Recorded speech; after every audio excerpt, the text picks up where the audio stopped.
Why do men lose the woman who once adored them, even though they gave her everything? Here's the truth most men never learn. It's not the lack of love that pushes her away. It's the lack of emotional leadership. She doesn't leave because you weren't enough. She leaves because she no longer feels safe following your presence. And the tragic part, most men never see it coming because they were too focused on giving, not guiding.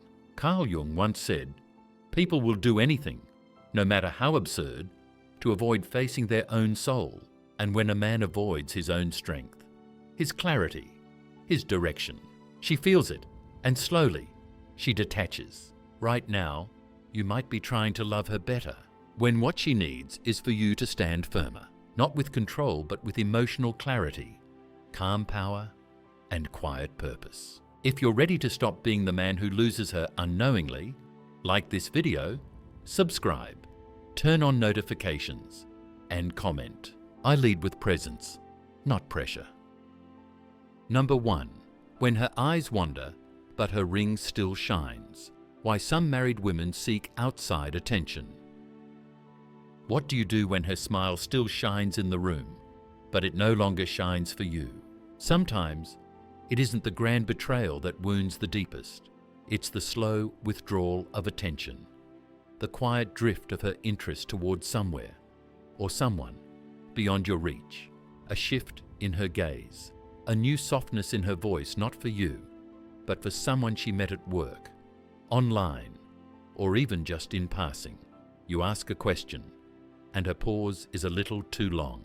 You make a joke, and her laugh isn't there, but you see her laughing later, just not with you. This is the subtle erosion of presence, a presence once shared, now slipping silently into the emotional margins. Too many men miss the early signs, not because they're foolish, but because they were taught to be steady, to stay the course, to hold their post. A stoic man does not react to every wave, but that does not mean he closes his eyes to the tide. So why does this happen? Why would a woman already in a committed relationship feel the pull of outside attention? The answer is not always infidelity in the traditional sense. Often, it's the hunger for something missing, a spark, a compliment, a presence she can feel. A woman may not consciously seek to betray, but she may unconsciously seek to feel alive again. And when emotional oxygen runs low in a marriage, she may find herself gasping elsewhere. This is not about justifying it. This is about understanding it so you can act from clarity, not confusion. Stoic philosophy teaches that we cannot control others, only ourselves. Marcus Aurelius reminded us that not events disturb us, but our judgments of them. So let's judge wisely, let's look honestly. Sometimes, her wandering energy is a reflection of your absence. Other times, it's a reflection of her own unresolved voids. And sometimes, it's neither. Just the inevitable wear that life, routine, and unspoken pain impose on even the strongest bonds. But if you don't see it, or worse, if you see it and do nothing, you will not only lose her, you may lose yourself. You become the man who ignores his own instincts, who stays silent as something sacred dies. This series is not about chasing her back. It's not about playing mind games or winning her attention. It's about becoming the man who recognizes signs without desperation, who acts from integrity, and who loves if he must, with boundaries strong enough to protect his dignity. When a woman seeks attention elsewhere, it doesn't always begin with cheating. It begins with unnoticed needs, unspoken distance, and unbalanced energy. But the moment you feel something shift, you are called to rise, not to chase, but to stand still in your power. Let her notice that. Let her feel the man who sees clearly and loves deeply, but never at the expense of his self-respect. Comment below, I'd rather be alone than disrespected. Number 2, it's not pain, she wants its power. The hidden drive behind outside attention. Not all women seek outside attention because they're heartbroken. Some do it because it makes them feel powerful.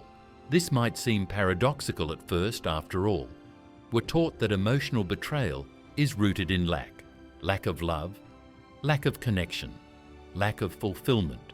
But for some women, The root is not pain. It's a hunger to feel desired, admired, and above all, relevant.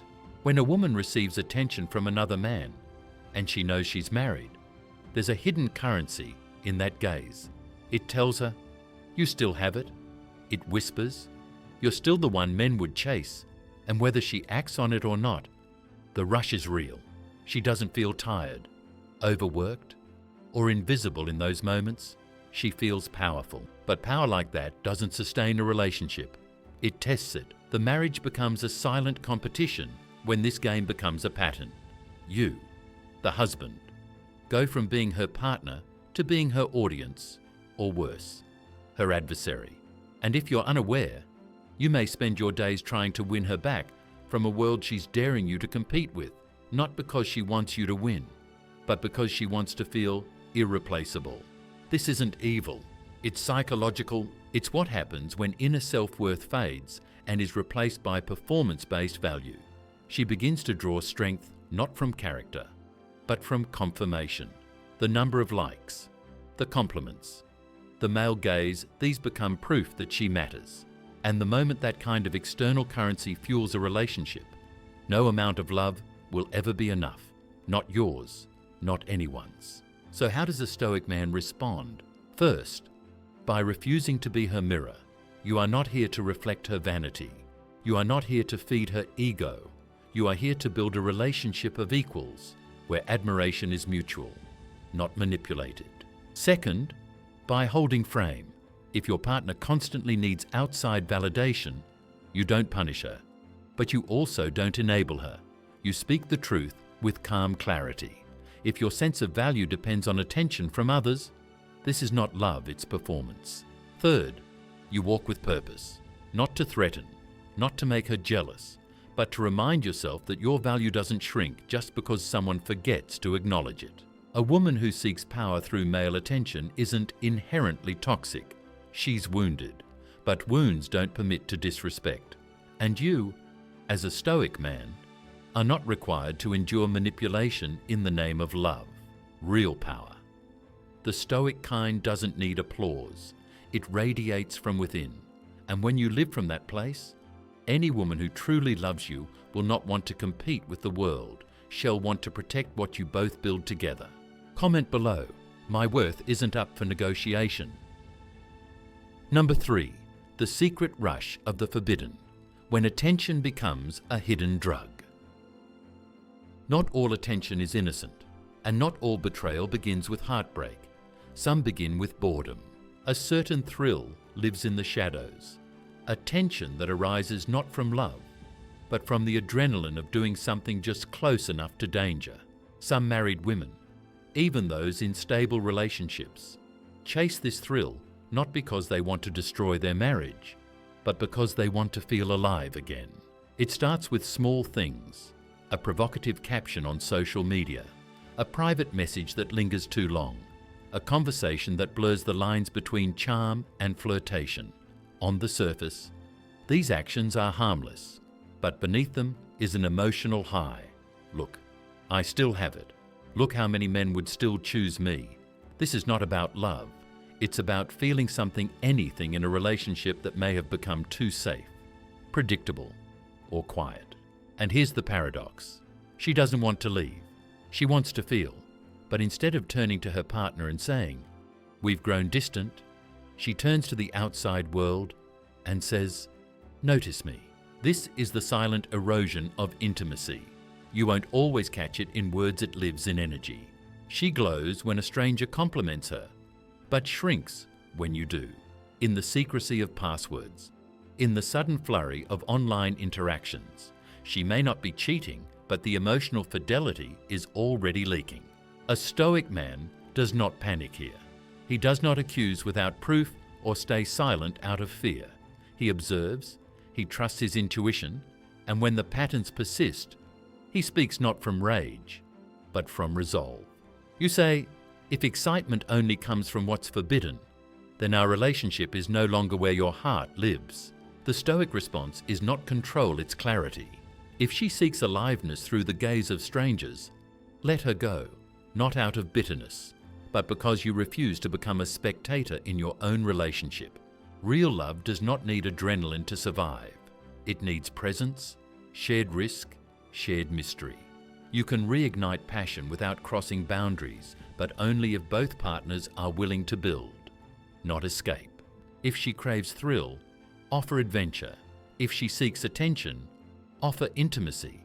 But if she trades emotional safety for external chaos, then the most loving thing you can do is choose peace over possession. Comment below, I choose clarity over chaos. Number 4. 4 warning signs she's already drifting away. Not every betrayal begins with a bang. Sometimes it arrives like a slow leak, quiet, subtle, but deeply corrosive. The truth is, women rarely say, "I'm looking for attention elsewhere," but their actions speak in whispers long before they shout. The first sign, a growing hunger for validation. She constantly seeks compliments, but not just from you, from colleagues, strangers, followers online. You notice she lights up at a heart emoji, but barely responds to your sincere, "You look beautiful tonight." This isn't vanity. It's a silent scream. Do I still matter? The second bold online behavior. Posts become more suggestive. Captions shift from thoughtful to flirtatious. You feel like she's dressing more for digital strangers than for real connection. She says, "It's just for me," but you feel it. Something is off. Third, she becomes overly defensive. You bring up your concerns gently, not accusations, just questions. But instead of clarity, you get blame. You're insecure. You're imagining things. This overreaction isn't confidence. It's guilt trying to hide behind a fence. And the fourth, the change in her energy. The spark that used to be reserved for you now flickers elsewhere. She becomes emotionally flat in your presence, but animated when texting someone else. You no longer know who she's sharing her secrets with. You only know it isn't you. These signs aren't to make you paranoid. They're to make you present. The Stoic doesn't chase, he observes. He does not cling, he chooses clarity. The truth is painful, yes, but ignorance is worse, because the cost of ignoring these signs isn't just a broken relationship, it's a broken self. When you deny what you see, you erode your own instincts. You teach yourself to tolerate confusion in exchange for false peace. The solution isn't anger, it's awareness. Speak up, ask for truth. If the energy between you is shifting, don't fight for attention, fight for truth. Set boundaries not to punish, but to protect what's real. And if she cannot meet you in clarity, then don't meet her in chaos. Walk away, not as a reaction, but as a reflection of your worth. Comment below, I choose truth over confusion. Number 5, the high cost of looking the other way. There is a silence more damaging than any argument, the silence of pretending not to see. When you sense something is off, when her eyes no longer light up for you, when her phone is always face down, and yet you say nothing, you're not keeping the peace. You're signing your own emotional surrender. Stoicism does not ask you to be passive. It asks you to perceive reality clearly, even when it stings. And the truth is, ignoring signs of emotional drift does not preserve a relationship. It prolongs your self-betrayal. When a woman starts seeking attention outside, and you choose to rationalize it saying, "She's just going through something," or "I'm probably just being paranoid," you begin to accept a version of love that's slowly devouring your self-worth. You feel it when intimacy fades, when words are measured, when her interest in your day becomes mechanical or disappears altogether. The more you excuse it, the more you shrink. She starts shaping a life outside the emotional perimeter you once shared. And you remain frozen, hoping love will return without you needing to speak. But hope is not a strategy, it's a delay tactic. A Stoic man doesn't collapse under betrayal, but he also doesn't deny it. He faces it. He speaks the truth, not to control the other, but to protect the dignity of the relationship and of himself. This doesn't mean ultimatums or blame. It means boundaries. It means having the courage to say, This version of us is no longer whole. Either we address it together, or I must protect what remains of me. If you ignore this decay long enough, one day you'll wake up a stranger in your own house, disconnected from your own soul, grieving a relationship that died in silence. But if you choose awareness now, you can either heal together or walk away with your dignity intact. Both are victories. Comment below, I face truth, even when it hurts. Number 6. Choose self-mastery over chaos and lead with presence. At the heart of all the confusion, emotional drift, and games of attention lies one truth. People seek outside what they can find within and what they no longer feel safe enough to share inside. When a married woman begins to chase validation elsewhere, it's not always betrayal in the conventional sense. Sometimes it's emotional starvation, sometimes power play, and other times the thrill of forbidden fire. But whatever the root, the consequence is the same: erosion of trust, loyalty, and genuine love. You are not here to fix her. You are here to see clearly, act with calm strength, and uphold your own values. A Stoic man does not beg for attention or retaliate in emotional warfare. He doesn't accept disrespect, and he doesn't drown in self-pity. He identifies the truth, responds from strength, and honors his self-worth like a sacred vow. If she is seeking the spotlight of others, then she no longer sees the light in you, and that means you must turn inward and reignite your own fire. The true antidote to these psychological games is not control, but self-mastery. You must become the man whose presence commands attention not through pressure, but through poise. The man who values himself enough to walk away from emotional chaos and creates relationships rooted in mutual respect, not power struggles, hidden flirtations, or desperation. For women, the message is just as vital. The thrill of attention fades, but a man who is emotionally grounded, who listens, leads, and protects the emotional space between you, that man is rare. Don't trade the deep for the shallow. Learn to communicate your emptiness before it becomes a wound you make someone else bleed for. Love, when grounded in Stoic principles, is no longer a battlefield, it becomes a sanctuary. Comment below, I build love through truth, not illusion. You came here looking for the reason why she pulled away. Now you know she didn't leave because you didn't care. She left because you didn't command the relationship with calm, grounded strength. Women crave connection, but they stay for direction, not dominance, not control, but the energy of a man who knows where he's going, with or without her. And when you lose that inner compass, she starts leading herself. And when she does that too long, she stops needing you. So don't just love her, anchor her. Be the man she feels emotionally safer with than without. If you're ready to lead with inner stillness instead of emotional reaction, like this video, subscribe and comment. I don't lose her, I lead from within. Stay focused, stay silent, because the man she truly wants is the one who never needs to beg to be followed.